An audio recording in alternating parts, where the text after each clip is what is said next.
was on the phone, speakerphone, I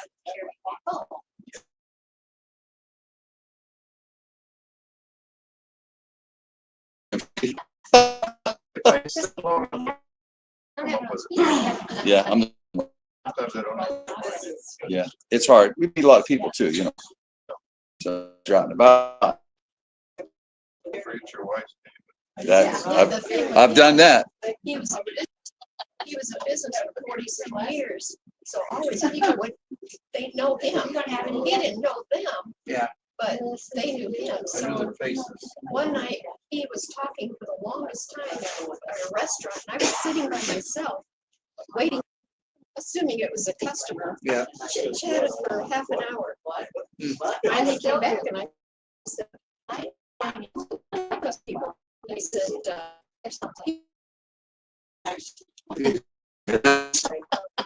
so embarrassing. I look like the biggest snob. Yeah.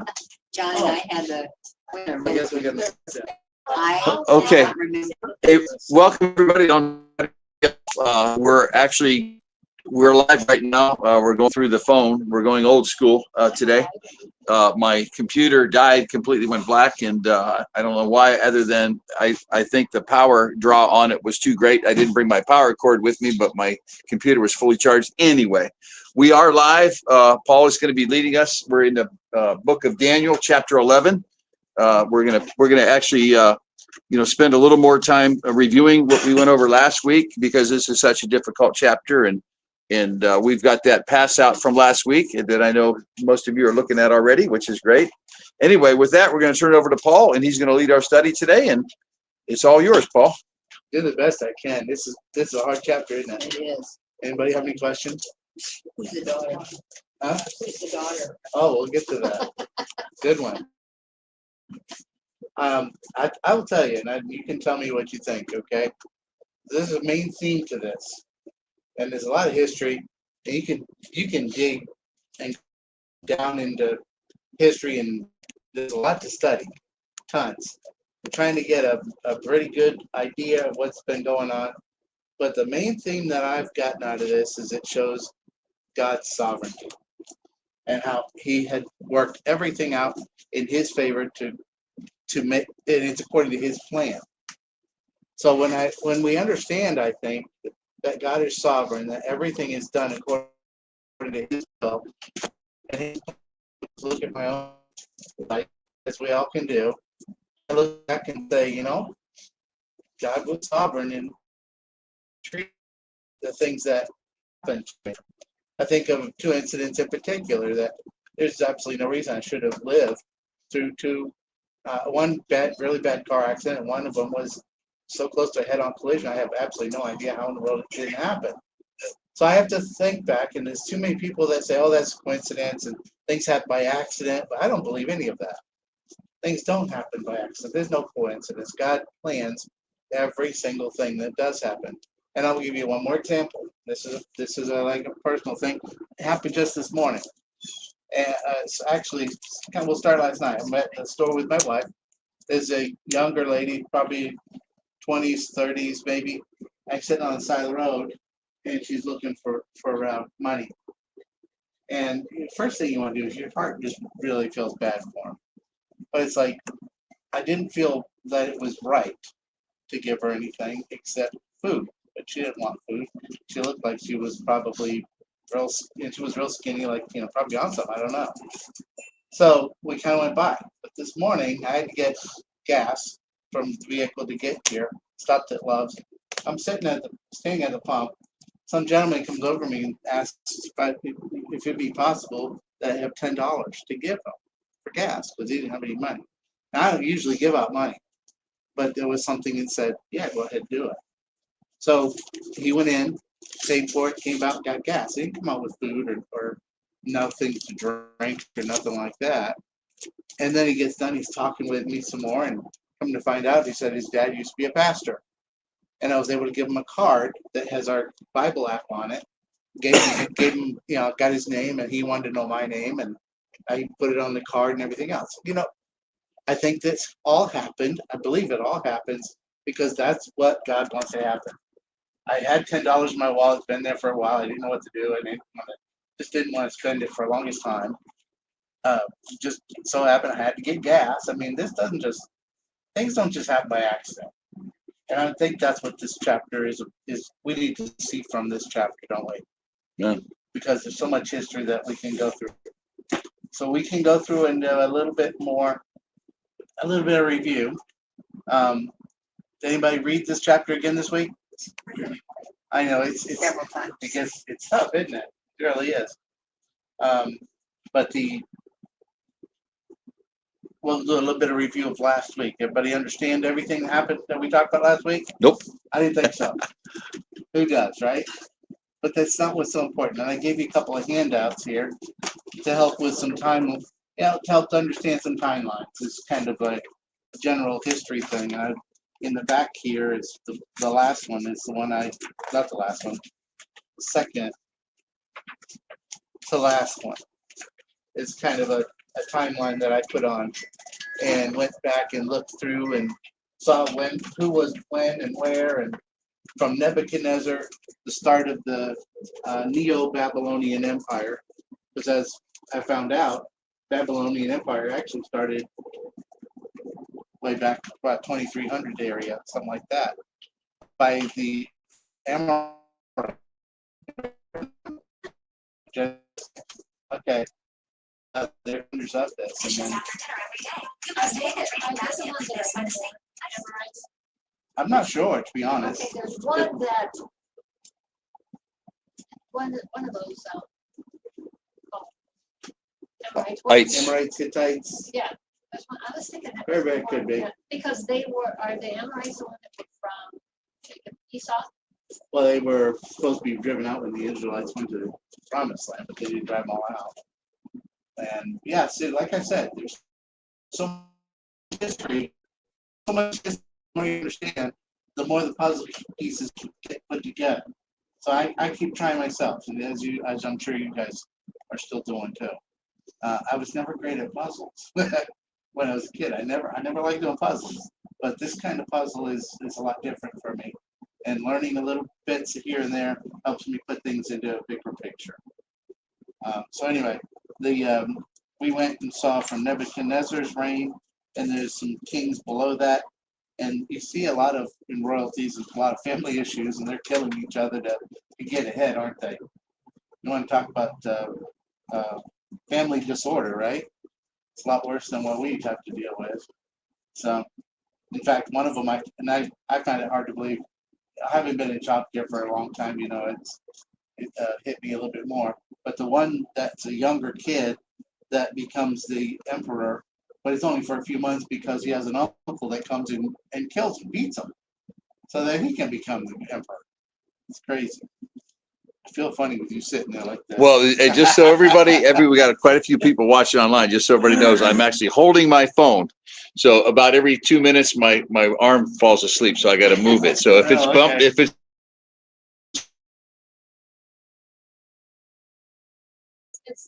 That one you're talking about, the child. Yes. Is that parentheses? Was he king for about 3 months? Yes. He was 3 months Well, old. no, he was king he was a young child, doesn't it? We don't get a specific age when I looked in. I was trying to find it. But his uncle I just beat kept him and beat him to death. And this was there was 2 of them that were the sons of Nebuchadnezzar's daughters. Yeah, and so there's a lot of family issues involved with kingdoms and stuff like that. And then we go down, and Babylonian Empire ends in 539 with the Cyrus the Great of Persia. This here is the last page. But it explains about the prophecies that were made in and it talked about Cyrus. Isaiah talked about this before, and that God directed Cyrus to let the people go back to their homeland. I mean, God uses whoever He wants, whether they're believers or whether they're not believers, whether they're angels that are messengers of His or whether they're fallen angels. He uses everything He created for His purpose. And so there's actually, you can look in do a little study on your own. There's passages there that show those prophecies that were made. So when and Persia let the people go back, the 70-year, what do you call it again? 70-year captivity was over at that particular time. Can I throw one thing out real Right quick, ahead. Paul? I heard this morning, it's fascinating, and I see this over and over again in Scripture. In the book of Daniel, 120 times the word says "shall." Again, talking about the sovereignty of God, and the king shall, and it just over and over again talking about these things will happen, and that's what Paul's talking about now in that gotquestions.org. About how these things were all prophesied, and they will take place. 120 times. You get a chance. I mean, things like that I see in the Bible. It's that, and I just heard that this morning. I was like, wow, I want to go through and I want to highlight every one of those shells in there. And every time I go to the book of Daniel, it's just going to remind me of the sovereignty of God, in that. So there's 120 times that's told to us that these things shall happen. It's in this one of the most fascinating books in the Bible because of that. There's so much prophecy in this one chapter that came to pass, and it's predicted in advance. It's incredible. Yeah, he's like telling Daniel, this will happen, but we can look back into our history and say, this did happen. Amen. But God knows everything that's going to happen before it even happens, because it's his plan. And sometimes we want to think, that we have a free will and we have to make our own plans, but we make our plans, but God directs our steps. It started He's 120, Sharon. ultimately the one. Oh, is that what you're doing? All right. So what we're trying to do here also is, I call it fishing, but it's a biblical type of fishing, not an orca, but an oika, as we've been taught. And I like it. Observe what is written. You may not understand it, as we don't understand a lot of this. I interpret it, and according to this, it shows that because of history, it's already happened. It's very literal as to what he talks about. So we are to interpret literally. Correlation, see, it's an action, but this correlation, some of it's in the Bible, we can see it correlated elsewhere in the Bible, but a lot of it's correlated, we can see it in our own history. It proves itself. I've heard it, and I really still like what I've heard is that the best interpretation of the Bible is the Bible itself. Amen. We look and see where it's correlating. And then A, which is the part I really like to focus on too, is that application. What is it that we should be learning from this passage? What did the author, which ultimately was God, want us to take from this passage? And as difficult as this was to read, that's what I thought was the best thing to take from this passage, was to learn that God is sovereign, that he makes his plan is fulfilled throughout history, and he uses us the way he wants. So we are, let's see, I'm so lost. I guess I should pull up some notes here, right? See what I can see from notes. So this other one here, this one is also a timeline of Alexander's kingdom and how it's divided up.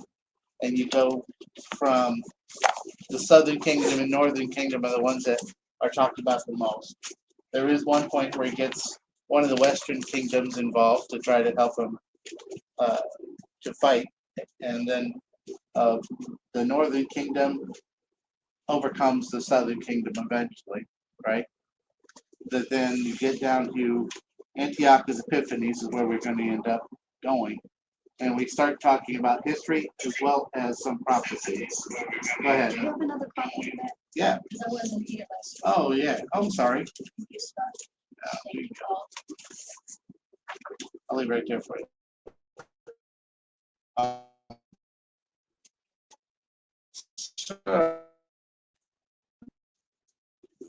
So you go back any further? I think, let me see. Let's start, find out where I stopped last week.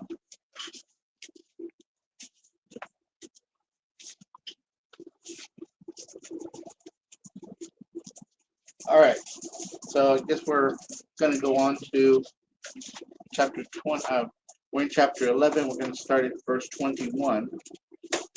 And let's go to 28, and we'll see where we end up, I guess, from there, right? Chapter 11, 21, and we'll go to 28. Who wants to read that for us, please? I'll take that one. Okay, go ahead. And in his place shall arise a vile person, to whom they will not give the honor of royalty, but he shall come in peaceably and seize the kingdom by intrigue. With the force of a flood they shall be swept away from before him and be broken, and also the prince of the covenant. And after the league is made with him, he shall act deceitfully, for he shall come up and become strong with a small number of people. He shall enter peaceably into the richest places of the province, and he shall do what his fathers have not done, nor his forefathers. He shall disperse among them the plunder, spoil, and riches, and he shall devise his plans against the strongholds, but only for a time. He shall stir up his power and his courage against the king of the south with a great army. And the king of the south shall be stirred up to battle with a very great and mighty army, but he shall not stand, for they shall devise plans against him. Verse 26, yes, those who eat of the portion of his delicacies shall destroy him. His army shall be swept away, and many shall fall down slain. Both these kings' hearts shall be bent on evil, and they shall speak lies at the same table. But it shall not prosper, for the end will be at the appointed time. While returning to his land with great riches, his heart shall be moved against the holy covenant, so he shall do damage and return to his own land. Okay, thanks. We'll go back and I'll go through the notes that I already had prepared, and starts with about 330 BC with Alexander the Great. Now, Alexander the Great didn't live very long, but he was very forceful in going after the empires that he did. He conquers the Persian Empire. So now we're into the Greeks.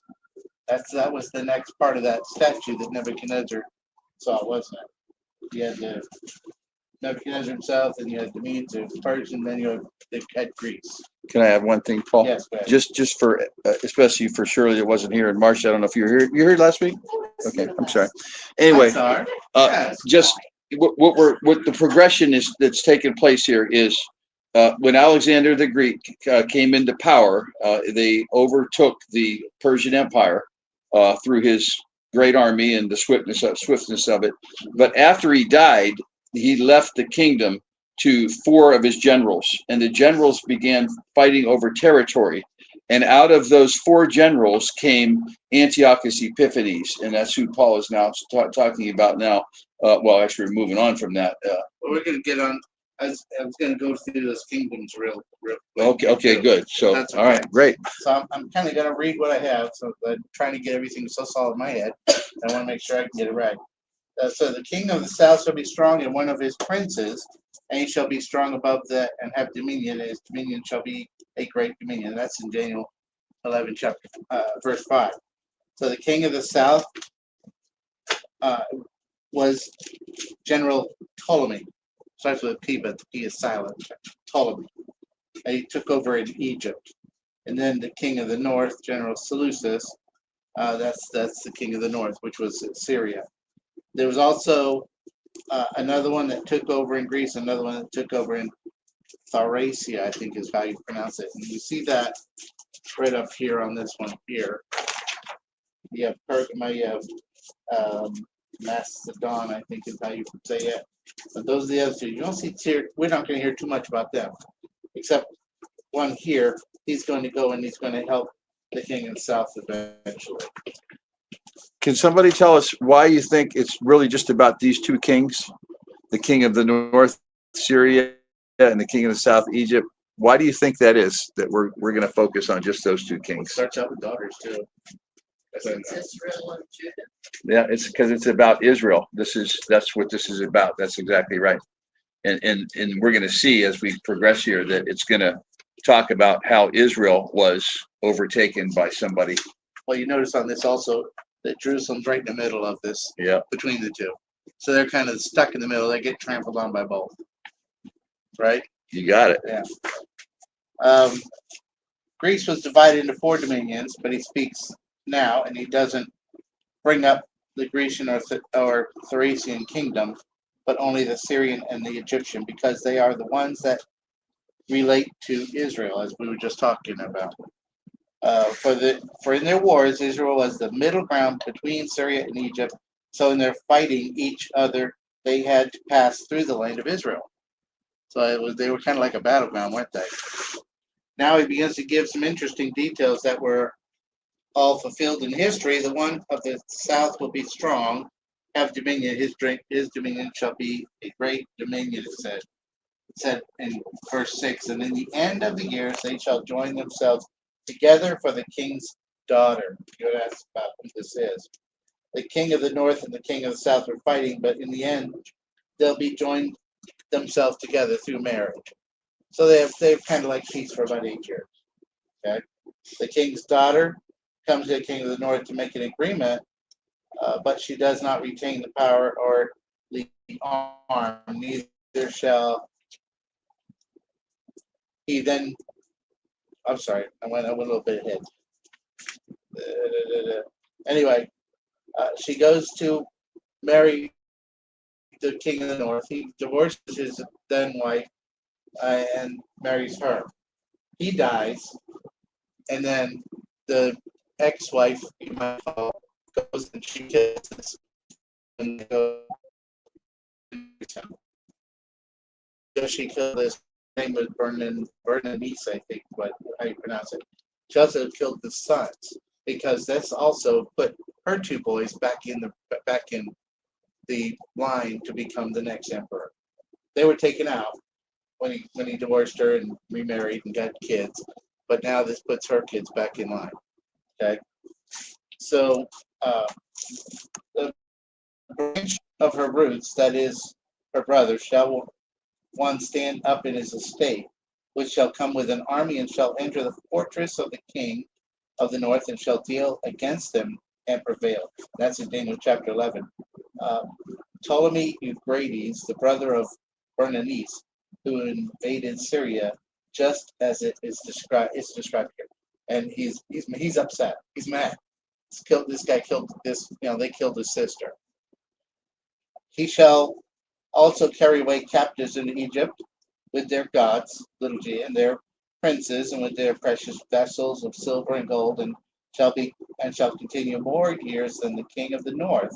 So the king of the south shall come into his kingdom and shall return to his own land. But his sons shall be stirred up and shall assemble a multitude of great forces, and one shall certainly come and overflow and pass through. And that's verses 8 through 10. So this is his sons, the king of the north, who is defeated by Euphrates, and they will assemble a great multitude of great forces. One shall come and overflow and pass through. In verse 10 to 12, then shall he return and be stirred up even to his fortress, and the king of the south shall be moved with color. Now this is going to be interesting. We're going to hear something else in a second here too.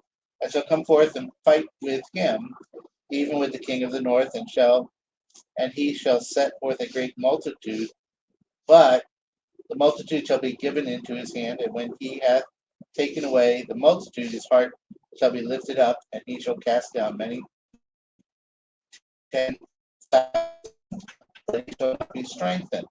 Anybody understand what I just read? Did you hear all the shells in there, though? Exactly. I mean, just over and over again. Now, think about this for a minute. We're talking about what year was this prophecy given, Paul? You remember, like About 580. 580-ish. Okay, 580. Let's see. Yeah, 586. The temple was destroyed. Yeah. So, we're talking hundreds of years, at least 200 years in advance before Antiochus Epiphanes was even born or on the scene. All of this detail is given to us in the scriptures 200 years in advance. The daughter, the marriage, the falling apart, the kids, all of that. Isn't that incredible? I mean, again, why we should believe in the Bible. It's a reliable book of historical documents written by eyewitnesses. Supernatural prophecy. And over again, we see that in the Bible.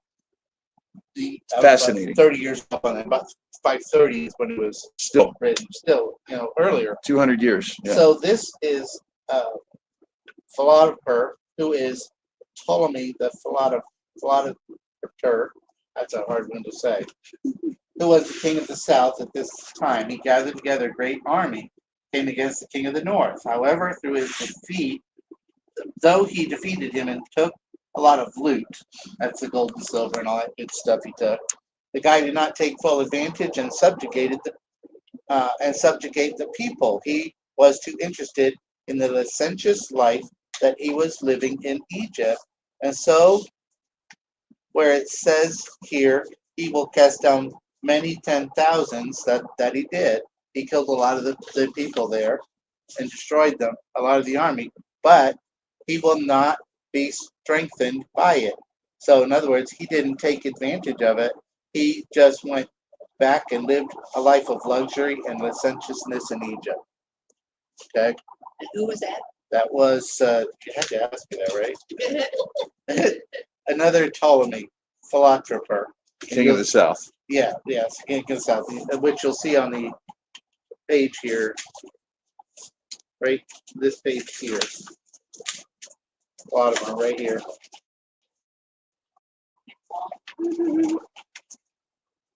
I can't say them very well. They're hard to say. Was there a time or a period of time where there was not fighting of empires and that in this region? Well, What was the question again? the time when there was no fighting of empires within the region. The only time I really saw was the 8 years when that one daughter went and married that one king. And then after that, it went back to fighting all the time. Again. Okay.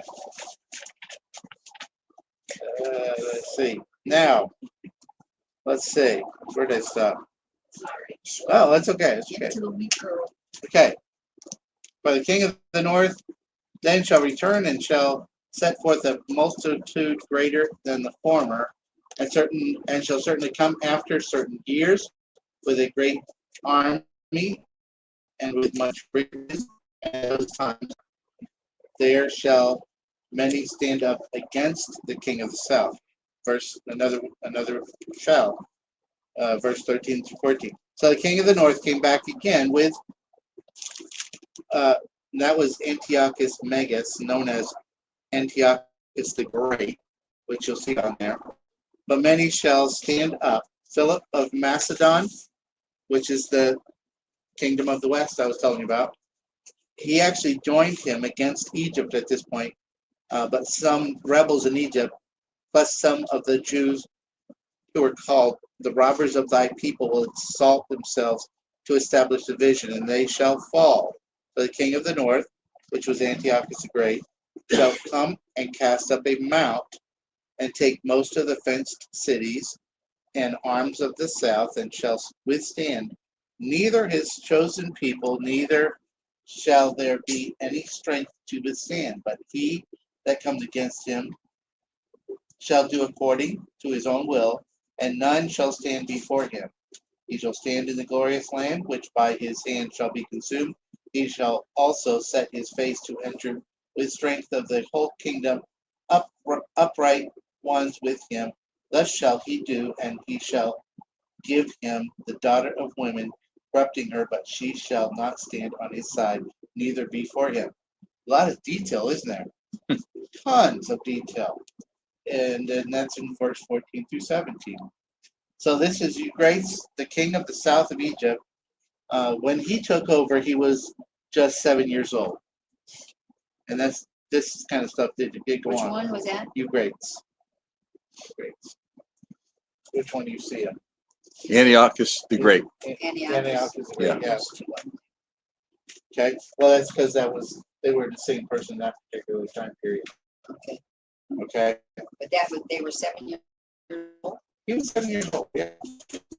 Okay, but we're going to get to something you might have heard something about. So he was just at that point. He was a figurehead, basically. Kind of like just a mouthpiece. Somebody else was telling him what to do, I guess, or something like that, right? But Antiochus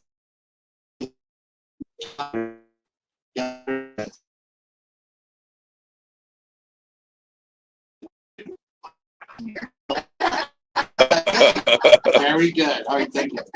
And she and made Mary Grace, figuring that when she got there in the kingdom of Egypt, she would be for her old man, her father.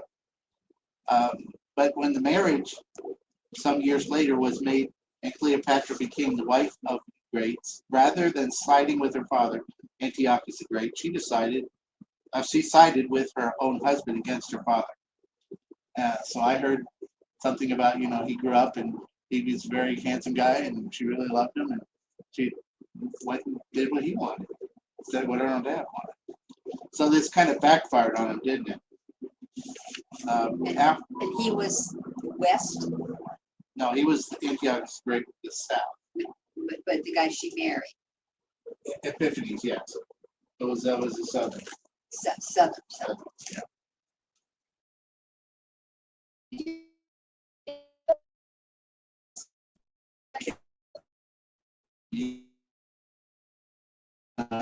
So this guy. Yes, Colonies and stuff. and he was, and it was a north. You can see the mess, all this family stuff, right? I want to say Antiochus the Great was actually to the west, but he became, he would eventually come into Israel, and work his way from the west and downwards. Remember, there's successions here of kings, so Are they're not all the same guy.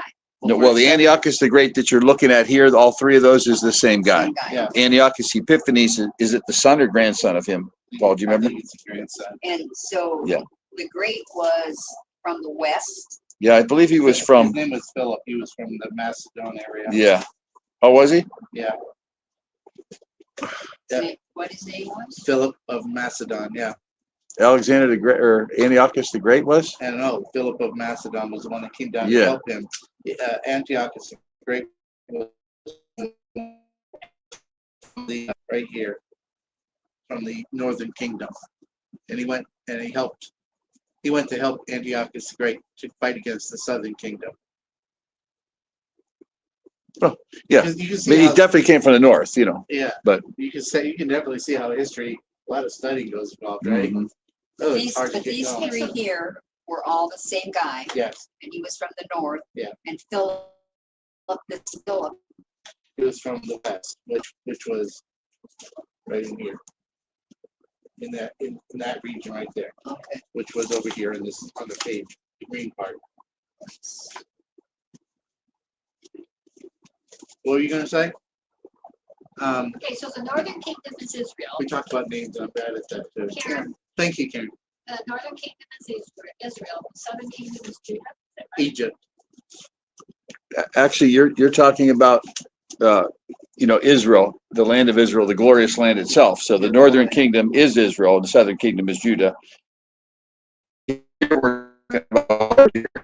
we're talking about Syria, we're talking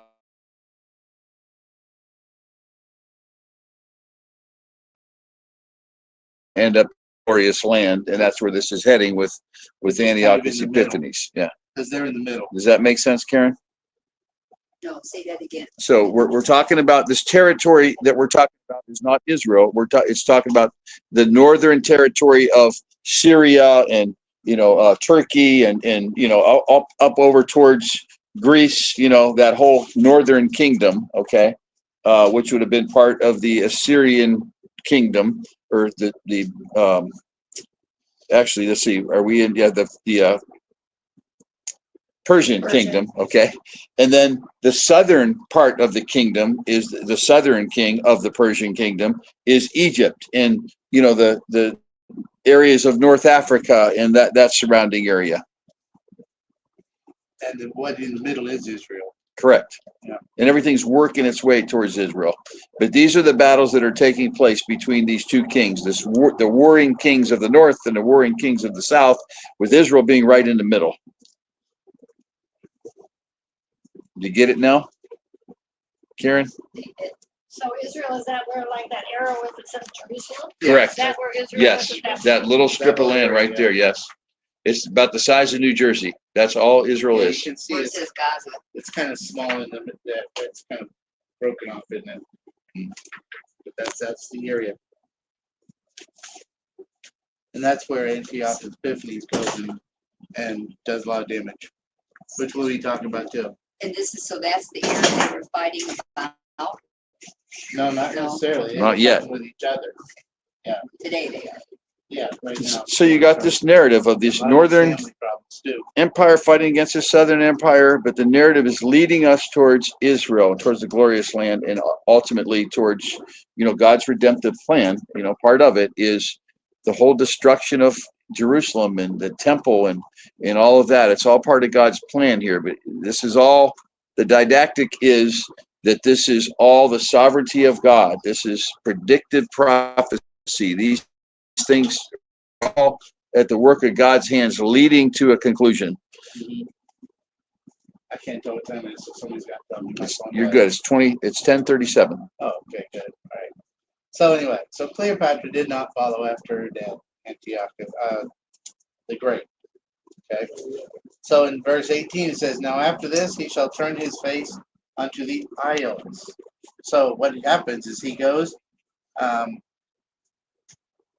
not so being able to conquer into Egypt, he then he gathers a navy of about 300 ships.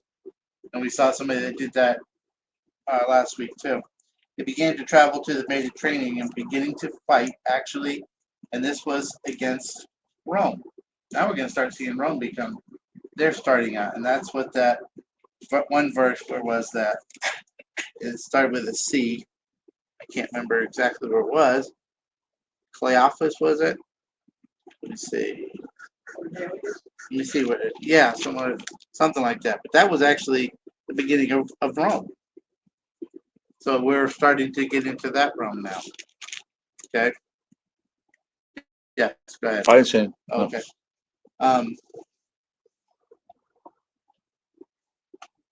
And he takes away many, but a prince of his own cat. Well, I think I already did that, didn't I? Okay.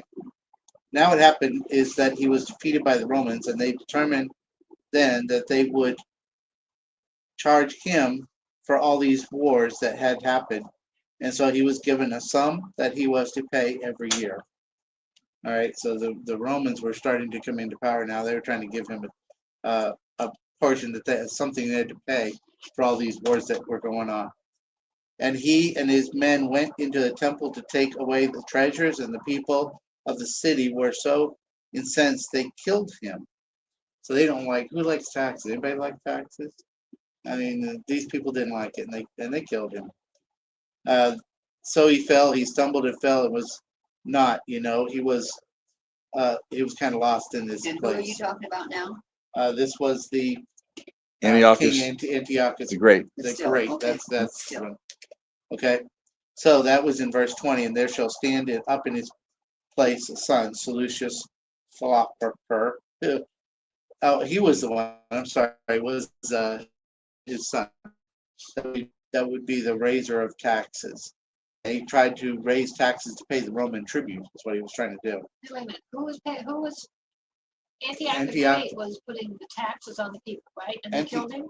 Antiochus the Great went to war with the Romans, and they defeated him. And then, and maybe he was killed or something, right? Because his son, Seleucus the Fourth, is the one that they imposed the taxes on. But it was imposing the taxes on and ended up killing him. All right. That's why it sometimes gets a little confusing, hard to follow, isn't it? Okay.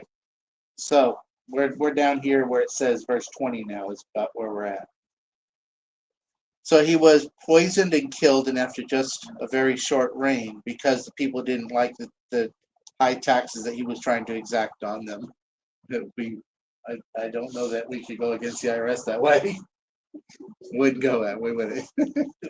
Yeah, so this is Seleucus now he's talking about. Yeah, Antiochus the Seleucus Great IV, is out of the yes. picture now. And we're talking about Seleucus Philopator. And he was poisoned. Yeah. and would die. Go ahead, Paul. Antiochus the Great was probably killed them at sea or something, right? So, and then it states, reading about Antiochus Epiphanes, to whom they shall give the honor of the kingdom, and he shall come in peaceably and obtain the kingdom by flatteries. And that's in verse 21. Can I stop you 1 second, Go ahead. Paul? So what happened to Antiochus the Great? He's already dead at this point. Okay. In verse 19, I'm reading the commentary here. Turned from defeat in Rome, or after returned to Rome, his own land, compelled Rome to relinquish his across the borders, like plunder Almaeus to get paid to pay reparations required by Rome. So he was then killed, and then that's for Seleucus, for the Philippator would then take. That's kind of where we're now. Yep. So Who would be poisoned? he gets poisoned, and then that's where Antiochus Yes. Epiphanes Yep. comes into play. Verse And this- 21. And Yep. this is the guy, verse 21. And this is the guy that is a symbol.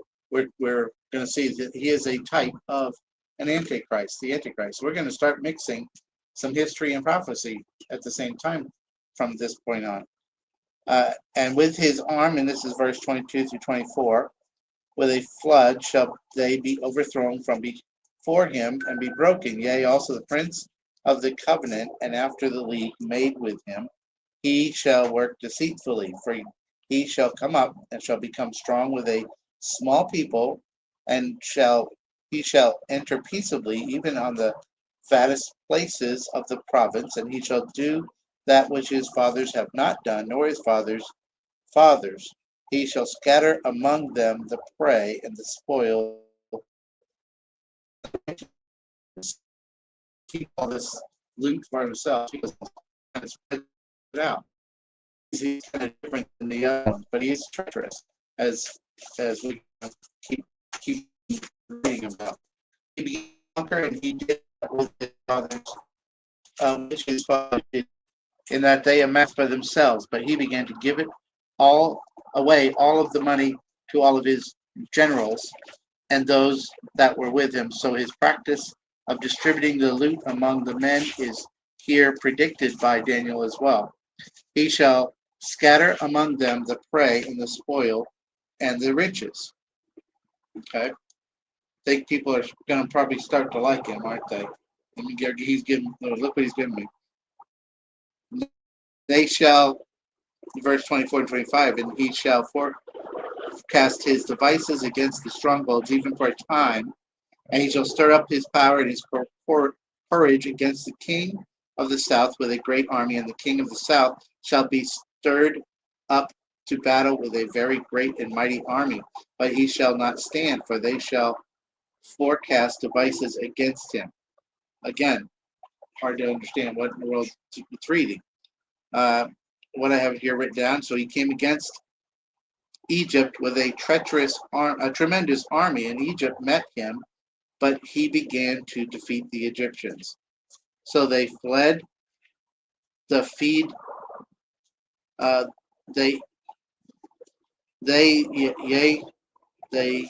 the feed of the portion of his meat shall destroy him, and his army shall overflow, and many shall fall down slain, and both these kings' hearts shall be to do mischief. And I thought that was an interesting statement. Their heart is to do mischief.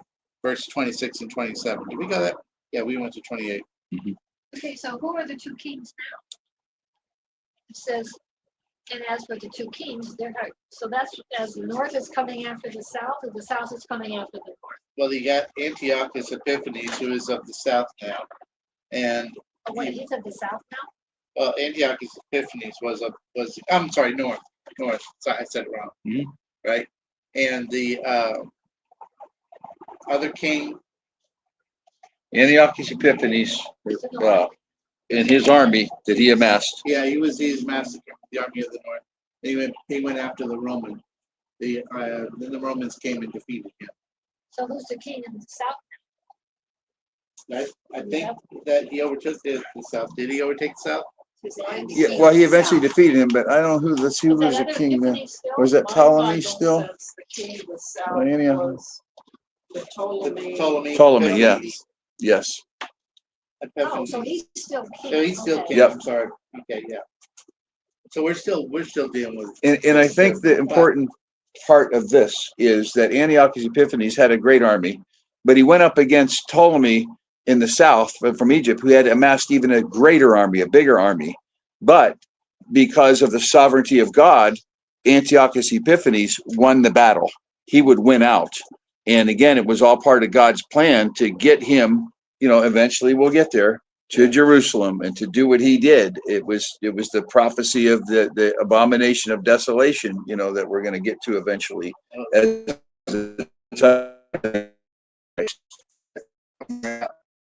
Anyway, verse 27, they shall speak lies at one table and shall not prosper. So who won? Antiochus Yeah. Epiphanes, the Antiochus northern Epiphanes, king. Yes. They were just lying to each other, making treaties and everything else, which neither of them intended to honor. So making promises they're not going to keep. They know they're not going to keep, just trying to keep people happy, right? For yet at the end shall be the time appointed. Then shall he return unto his land with great riches. Shall be against the holy covenant, and he shall do exploits and return to his own land. And at the time appointed, he shall return and come toward the south, which is in verse 27 to 29, which we're going a little bit ahead, and we'll read that in a minute. Anyway, so he sought again to invade Antiochus Epiphanes and to invade Egypt. But it shall not be the former or the latter, but for the ships of there it is, Chittim, and that's the Romans, are who he has to go against. So battles are continuing, and we're getting closer to Rome, right? I mean, to Jerusalem. Somebody wants. He's like, Okay. So let me see if I can go and combine some of this here, because I know that Antiochus Epiphanes goes and he desolates the temple in Rome, and he tears it apart, doesn't he? That is the temple in Rome, I mean in Jerusalem, and so that's where Israel gets attacked at this particular time. Why don't we go ahead and stop there before we go any further? Because next week we'll get into Antiochus Epiphanes as a type of Antichrist. We'll get into what he did in the desecration of the temple and the significance of that. This was the destruction of, the first temple and everything that's that Daniel prophesied as far as the abomination of desolation. It's one of the already but not yet abomination of desolations. There's obviously Jesus in Matthew 24 said to all of us in his word in the end times that he actually referred right to this chapter. And for us to be looking for the abomination, not for us to be looking for it, we won't be here. But for those that are left in Israel during that time, to be looking for the abomination of desolation that was spoken of by Daniel the prophet. This is exactly what Jesus was referring to.